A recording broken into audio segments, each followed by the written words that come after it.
It's March 23rd, 1989. Just past nightfall, and Frederica Ricky Ott is barreling down a mountain through the dark in a toboggan. Ricky lives alone on a mountain 3 miles outside the tiny fishing village of Cordova, Alaska. She's miles from the nearest plowed road, so getting anywhere means hopping on that old sled and letting it rip. The sled sends a shudder through her body as it skids over the hard-packed snow, dodging towards spruces and boulders. She smells the sap of the trees as she flies past. The cold air stings her face. God, she loves this place. The lights of Cordova come into view in the distance, and Ricky's heart swells with excitement. It's not just the thrill of the ride, it's where she's headed and what she's about to do. Ricky's addressing a government committee about her favorite subject, oil safety. Specifically, how to protect her beloved Alaska from the billions of gallons of oil being piped through its forest and shipped across its waters. Ricky parks her sled at the bottom of the mountain. Then she hops on a bike and rides through town, making her way to a cramped conference room above the local Fishermen's Union Hall. Not a typical venue for a major speech. Ricky's audience is actually 70 miles away in Valdez, and Ricky's here in Cordova. There are no roads out of Cordova. Getting to Valdez, or just about anywhere, means hours on a boat, over 7-foot winter swells, or in a bush plane over the mountains. Skype and video conferencing are still a decade away, so Ricky's going to be addressing a speakerphone tonight in an empty room. Hello? You there, Ricky? Hello? Ricky Ott here, Mayor. Can you hear me? Loud and clear. The miracle of modern technology, right? Actually, technology is what Ricky is here to talk about. Specifically, the technology that allowed men to find oil buried deep beneath the frozen tundra of Alaska's North Slope 30 years ago. Technology that allowed them to pump it through an 800-mile-long pipeline to the port of Valdez, a stone's throw from where her audience is sitting right now on the other end of the line. The committee listens as she shares her concerns about the supertankers that oil gets loaded onto, supertankers that carry it right over her fishing grounds, the waters she and thousands of other fishermen rely on for their livelihoods. One major accident, and those waters could be spoiled for years. Oil and water don't mix. She closes her eyes a bit as she speaks, trying to imagine the people listening on the other end, trying to forget the tiny room she's in. She doesn't need to see her notes. It's a speech she's given many times before, and it's about the life she lives every day. Given the number of tankers in and out of Port Valdez, we fishermen feel that we're playing a game of Russian roulette. Man's voice breaks in. Hi, Ricky, do you really feel it's possible for one of these tankers to run aground here? Absolutely, Ricky says. The big one is coming. It's not a matter of if, it's a matter of when. That very same evening, a 1,000-foot-long supertanker called the Exxon Valdez eases from its slip at the Alaska Pipeline Terminal, less than 2 miles from Ricky's audience. The Valdez is the newest, most sophisticated ship in Exxon's fleet. Its captain is an expert, with over 100 Alaskan runs under his belt. And the cargo, 53 million gallons of Alaskan crude, is secure. The weather is clear, calm seas, good visibility. A perfect start for a 5-day trip to Long Beach, California.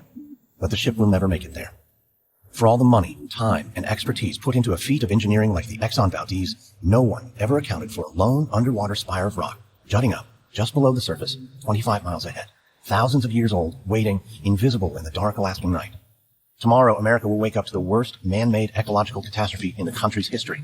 And Ricky Ott's fishing village, Cordova, Alaska, will soon become the epicenter of a decades-long fight for survival, pitting local fishermen against one of the largest companies in the world. This is the story of the Exxon Valdez. Wondery's shocking true crime podcast, Over My Dead Body, is back for a 3rd season with a story about corruption, betrayal, and the secrets of a fallen hero. Follow Over My Dead Body, Season 3, Fox Lake, on Apple Podcasts or wherever you're listening right now.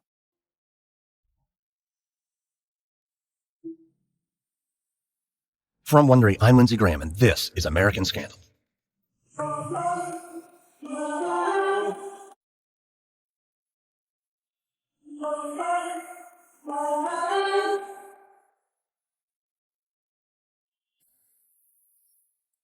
What is the price of a gallon of gas? You fill up your car, hop on an airplane, catch the bus to work. To do just about anything these days, you need oil. It takes about 850 million gallons a day to keep America running. Yet few realize that a quarter of that oil comes from the Trans-Alaskan Oil Pipeline. Every day, millions of gallons of thick, black Alaskan crude cross Prince William Sound, one of the richest, most pristine ecosystems left on Earth, where native communities have lived for thousands of years, and thousands of fishermen make their living now, before the oil makes its way to the cars and trucks and homes of the lower 48. Over the next 4 episodes, we're going to explore the true price of a gallon of gas when something goes wrong. The hidden cost. The human cost. That gallon of gas, it turns out, can cost a lot more than you think. This is episode 1. Oil meets water. Among the grizzled captains and old-timers who navigate the treacherous waters of Prince William Sound, there are 2 pieces of well-worn knowledge that have been passed down for generations. The most dangerous sea is a calm sea, and the most dangerous wind is no wind at all. You're out there, all alone. With no weather, no obstacles, boredom sets in, complacency, laziness. The mind wanders and loses focus. Captain Joseph Hazelwood knows this better than anyone. Hazelwood's a real salty dog, broad-shouldered, imposing, his round face covered with a rough gray stubble. He was the youngest man ever to make captain in the Exxon fleet at age 32. He's 42 now, and in that decade at the helm, he's developed a reputation as an exceptional skipper, adept at navigating his ships through dangerous situations. On March 23, 1989, conditions are ideal on Prince William Sound. Wind is low, and visibility is good. Captain Hazelwood stands in the wheelhouse of the Exxon Valdez, looking out over his ship. The worst of the journey is already behind him. They've made it through the Valdez Arm, the narrow channel that connects the Trans-Alaska Pipeline Terminal to Prince William Sound. Now they're in the heart of the Sound, a vast expanse of water bound in by hundreds of craggy islands, stretching like the scarred fingers of a fisherman's hand towards the Gulf of Alaska. Past those islands, open sea, smooth sailing. Hazelwood stubs out his Marlboro and lights another. Healthy living isn't his strong suit. Next to him stands third mate Gregory Cousins. Cousins is always a little uncomfortable standing this close to the captain. Hazelwood's mere presence intimidates. He has a withering gaze and a cutting wit. Hazelwood's the kind of man who makes you want him to like you, and Cousins really wants to be liked. He's not supposed to be on the bridge right now. This isn't even his shift. He's staying on so another mate can catch up on sleep. The process of loading the ship and getting out to port is a grueling 24-hour sprint.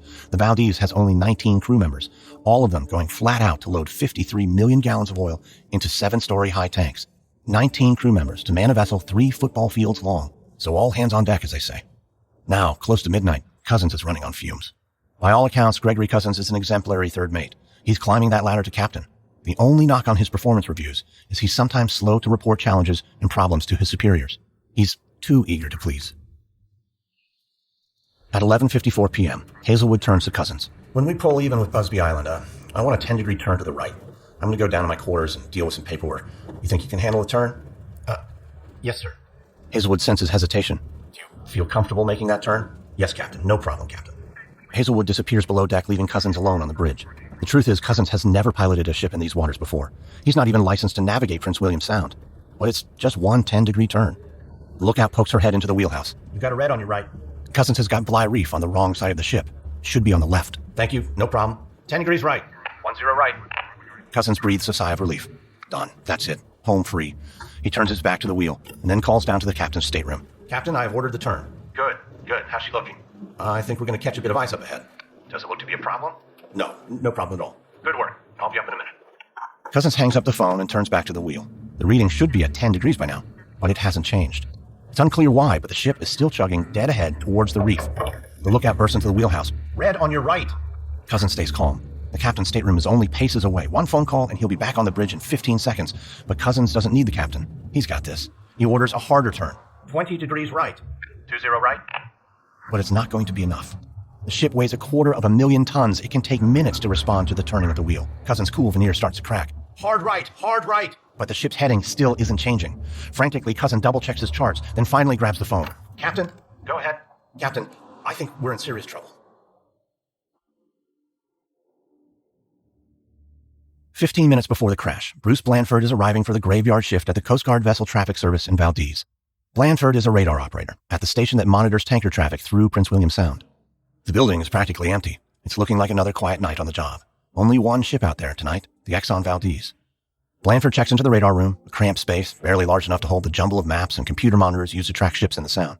The operator currently on duty starts packing his things up. As he leaves, he tells Bruce that he's having a little trouble holding on to the Valdez's signal tonight. Blandford shrugs. Business as usual.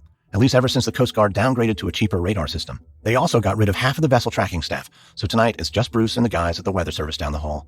Blandford heads to the kitchen, grabs some coffee and makes a sandwich. When he gets back, he checks the radar. And there's the Exxon Valdez, alone in the Sound, her radar signal bright, strong, clear as day. Except, she isn't moving. She's sitting right on top of Bly Reef. The time is 12:26 a.m., and the Valdez has been aground for 20 minutes. Bruce's radio chirps to life. It's Captain Joseph Hazelwood. The captain hesitates, unsure of how to describe the situation. We, should be on your radar there. We've fetched up, hard aground north of Goose Island off Bly Reef, and, evidently, we are leaking some oil. Leaking some oil isn't just the understatement of the year. It may well be the single greatest understatement in the history of maritime transport. Bruce calls his supervisor, Coast Guard Commander Steve McCall, waking him from a dead sleep. Bruce cuts to the chase. The Valdez has run aground, sir. We've had the big one. By 12:35 a.m., 30 minutes after impact, 100,000 gallons of oil have poured into the clear blue water. And in those 30 minutes, the Valdez has become the worst spill in Alaskan history. But it's about to get much, much worse. Back on the deck of the Valdez, floodlights are bursting to life one by one, their cool blue hue pushing back against the dark Alaskan night. Captain Joseph Hazelwood looks down over his ship, the jewel of the Exxon fleet, his mouth agape, Marlboro dangling from his lips. Oil spews in geysers from ruptured tanks, standing 7 stories high, and roars to the surface around the disemboweled ship. The air is already thick with blue vapor and eye-searing, nostril-singeing fumes. With every minute, the tragedy gets worse, but there's nothing Hazelwood and his crew can do except watch and wait for help to arrive. At 3:01 a.m., almost 3 hours later, the first Coast Guard vessel approaches the Valdez. Standing at its prow is Chief Warrant Officer Mark Delosier. Delosier is a Coast Guard Marine investigator with a rough-hewn face and piercing eyes. As his ship nears the Exxon Valdez, he notices something strange. He no longer hears the sound of waves slapping against the side of his boat. The water has gone eerily silent, and in its place is the creepy, quiet slither of oil, bubbling up all around him. By this point, over 4 million gallons of oil have dumped into the pristine emerald water of the Sound. Delosier boards the Valdez and goes in search of Captain Hazelwood. He finds him standing alone on the bridge, puffing on another Marlboro. Joseph Hazelwood is surrounded by millions of gallons of highly combustible oil, and he's smoking a cigarette. Delosier suggests the captain might want to put it out. Silently, Hazelwood obeys. It's strange. The captain is covering his mouth, like he's trying to hide something. Delosier looks him over and asks him what the problem is. Hazelwood meets Delosier's gaze. You're looking at it. Joseph Hazelwood is being facetious. He doesn't suffer fools gladly. To him, the problem is obvious. The Valdez has run aground. But what Delosier hears Hazelwood say is, I, Captain Hazelwood, am the problem. Even through the searing fumes of the oil, Delosier smells booze on Hazelwood's breath. A lot of it. Back on deck, Delosier radios back to headquarters to get the state police out to the Valdez. He wants everyone on the ship tested for drugs and alcohol. This is serious trouble. Delosier looks out into the night, past the crew members scurrying in their survival gear under the floodlights, past the bubbling slick of oil that now stretches 300 yards past the ship. What he's looking at is nothing. It's a peaceful, quiet night on the Sound. That bothers Mark Delosier. It's been 3 hours now. Shouldn't more help be on the way? Spill response teams? Emergency containment equipment? He scans the horizon towards Valdez Arm, the narrow channel that leads back to Port Valdez and the oil pipeline terminal. And nothing is on the water. No vessels en route. Just the emerald streaks of the northern lights in the sky and the Chugach Mountains rising black and silent from the waters of Prince William Sound. Then Delosier asks a question that will be repeated by fishermen, politicians, lawyers, television viewers around the world in the weeks to come. Where is everybody?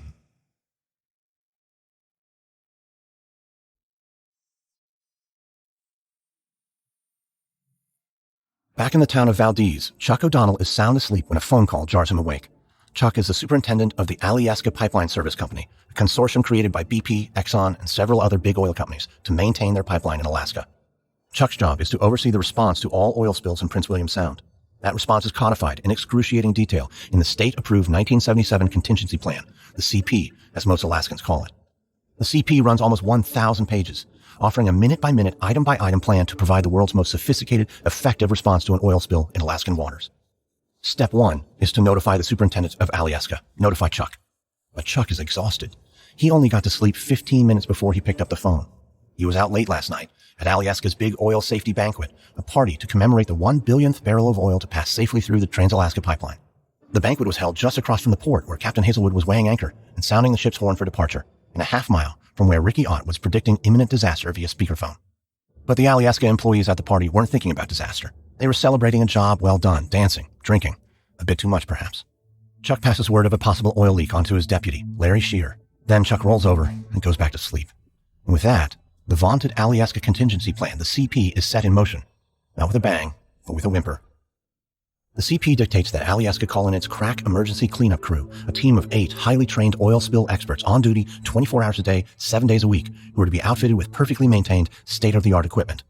But Deputy Superintendent Larry Shear doesn't call that crew, because that crew was let go during budget cutbacks 7 years ago. Instead, Larry calls in the members of Alyeska's replacement crew. At a little after 4 a.m. on March 24th, the replacements show up at the gates of the Alyeska Pipeline Terminal, groggy and disheveled. They are guys who make their living loading and unloading oil tankers at the dock. They may not be highly trained, but they have received special training for this type of scenario. Sort of. Every so often, they'd head out into Valdez Harbor in a special craft designed to skim oil off the surface of the water, called skimmer boats, where they would collect oranges bobbing in the water. It turns out an orange and a glob of oil have roughly the same buoyancy, but even corralling oranges in the water didn't always go so well. During one drill, the team managed to run a skimmer boat aground, with several of Alyeska's top executives on board as observers. But mostly, the cleanup crew would just sit around, eating their oranges. Now, they are tasked with dealing with a real oil spill, And not just a tanker that sprung a little leak. Almost 6 million gallons of oil are already in the water around Bly Reef. They received the wake-up call 3.5 hours after the crash. The CP calls for the team to be at the spill site within 5 hours, and it'll take at least 2.5 hours for their emergency barge and all their equipment to reach the ship. If they're lucky, they'll arrive at the site only 1 hour late. But when they show up at the barge that will take them to the Valdez, it's empty. All of their equipment is missing. Their booms, floating fences that corral oil and prevent it from spreading, are gone. Their skimmers are gone too. After a quick search, they find it all buried under the 7 feet of snow that has fallen since the equipment was offloaded 2 months ago. The booms have holes that need to be patched. Anchors need to be attached to them so they'll work properly. And then everything needs to be loaded onto the barge. By 6 a.m., Alyeska has called in 50 extra employees to help dig out the equipment. But there's another problem. Only one of the 50 can operate a forklift to move the equipment. And it gets worse. That same man is the only person who can operate the crane that will take the equipment from the forklift and load it onto the barge. 50 emergency workers and the 8-man spill response team watch as that lone forklift operator slowly drives a load from the warehouse onto the dock, then climbs out of the forklift, climbs up into the crane, and loads it onto the boat. Then repeats. Over and over and over again. It's like a comedic farce, but no one's laughing. While Alyeska struggles to get the emergency response team into the water, another 3 million gallons of Exxon's oil leak into Prince William Sound, 25 miles away.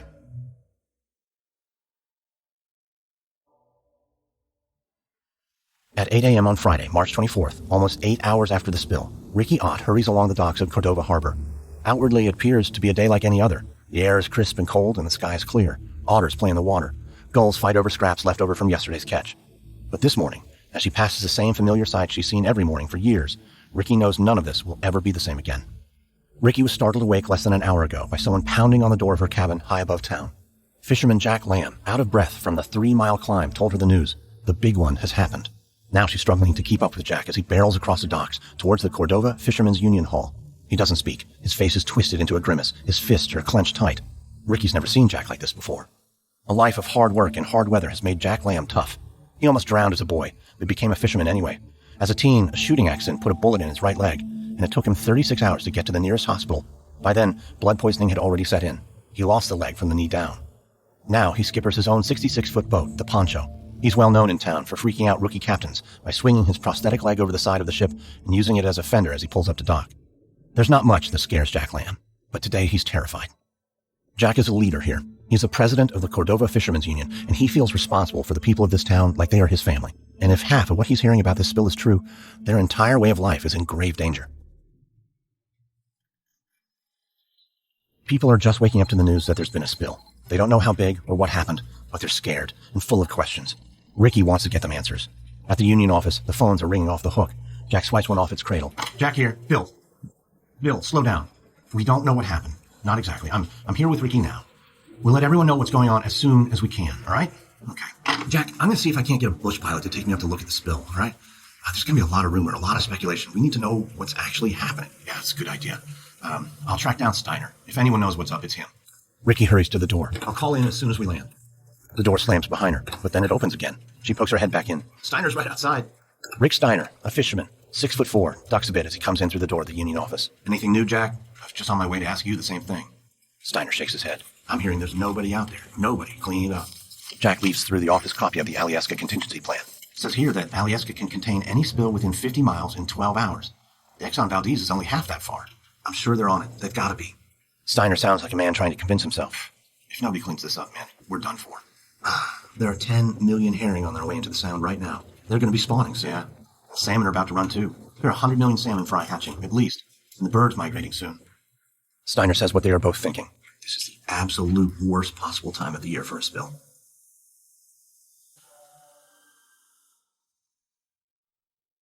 When Rick Steiner looks out over the harbor that morning, he sees rows upon rows of fishing boats bobbing gently in the freezing water. A mortgage on each one.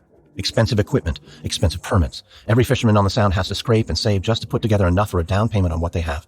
And most will still owe the bank for decades. Just a couple of weeks ago, Rick himself took all the money he had down to the last dime and pooled it with the savings of a group of fishermen to buy a new permit and a new boat. $300,000 total, most of it mortgaged. It seemed worth the investment. 1989 was supposed to be a record fishing season, the best ever. But a spill like this could wipe out the entire salmon harvest, not to mention the herring. No income, no money for food, nothing for the bank. Suddenly, the months ahead flashed through Rick's mind, yawning wide open and empty. He feels a sickening knot rise up in his chest. He keeps telling himself, they'll clean this up. There's still time. We're talking about Exxon here. Alyeska. These guys have all the money and equipment in the world. It'll all work out.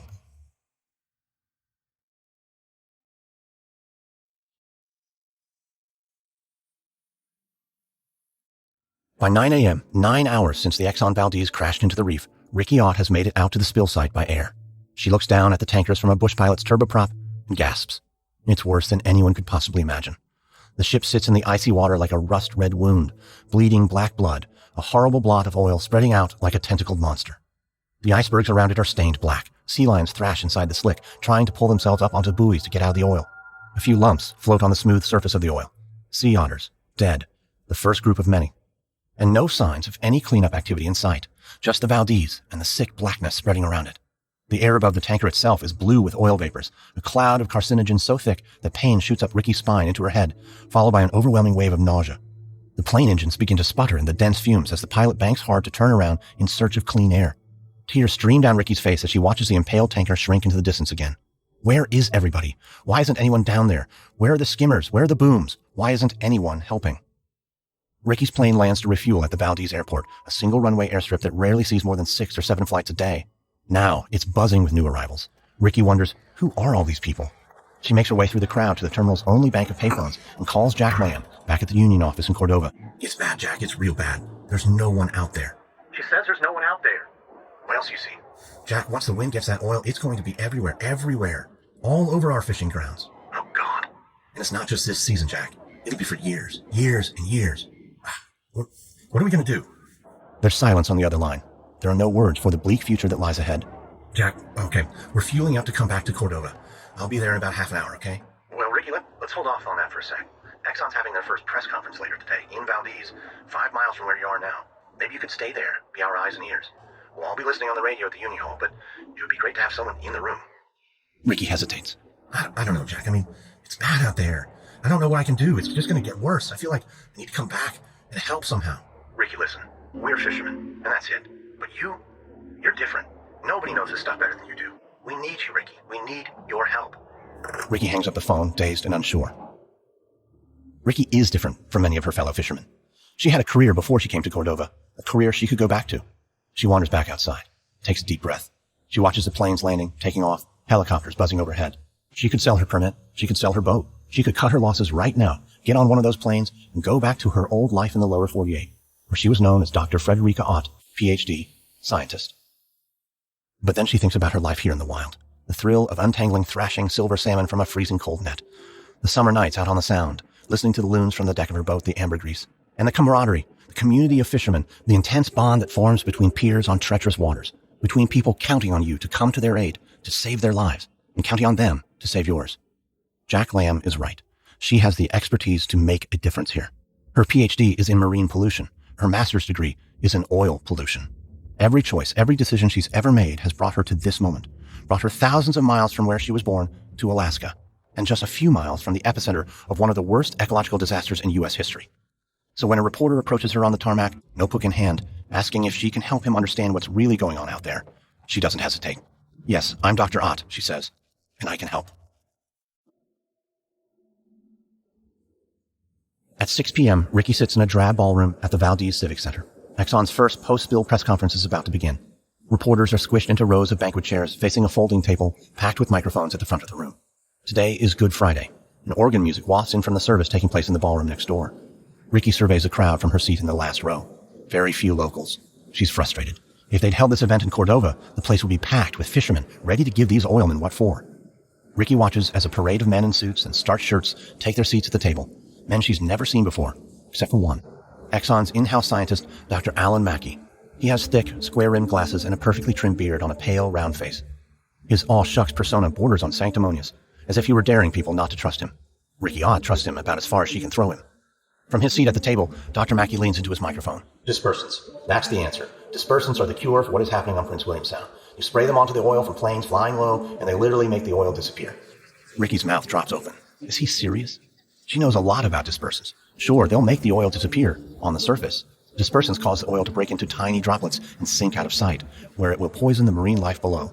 Dispersants are manufactured by the oil companies themselves, and Ricky is pretty sure that Exxon will want to use its own proprietary blend, Core Exit, which is molecularly similar to kerosene. Exxon's solution to clean up the spill, to resurrect the sound, is to douse it with kerosene. But the assembled reporters are dutifully recording Mackey's every word, like it's gospel, under the strains of organ music coming from next door. It reminds Ricky of the last scene of The Godfather, the one where everyone is killed. Ricky steals her nerves.